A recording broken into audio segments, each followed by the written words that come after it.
Stella and Sol Boxset, written by Kimberly Loth, narrated by Angel Clark.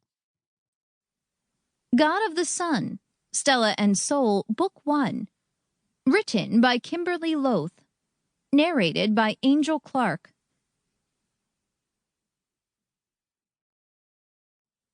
Prologue. The Baby. High Prince Leo of Stella sat down at the large circular table. It was rare for them to eat breakfast in the dining hall of the castle, but the rest of his 12 siblings arrived last night at the behest of his sister, Candace, who had an announcement. Of course, he knew what the announcement would be. They all did.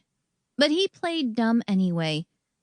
This would be the first grandchild for his father, and so it warranted a special breakfast.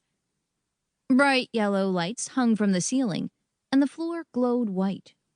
Light flowed from nearly every surface, as the darkness could be suffocating. Thank the stars for magic.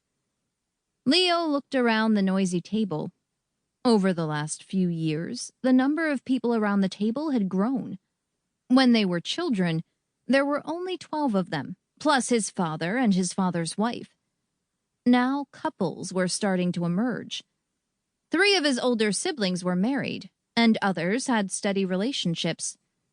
At 17, Leo had had a relationship or 2, but at the moment he was free, which was a lonely place to be when his favorite sister was about to announce that she was pregnant. Where in the depths were Ari and Sage? They would keep him entertained, but they were always late. Candace caught his eye and he smiled at her. She practically glowed. She wore her deep black hair swept up in a twist.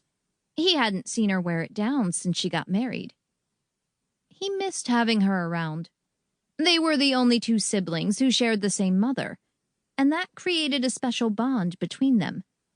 But now, Candace was a lower queen and had too many responsibilities to come home often. A hand thumped him on the shoulder, and his eldest brother, Ari, collapsed into the armchair to Leo's right. He sat with his leg flung over the armrest, his blue hair hanging in his eyes. To Leo's left, his sister Sage sat down, flicking her rainbow-colored hair over her shoulder. She had deep purple, bloodshot eyes. She yawned and put her head on the table. "Late night?" Leo asked. Sage nodded into her arms. Sample complete. Ready to continue?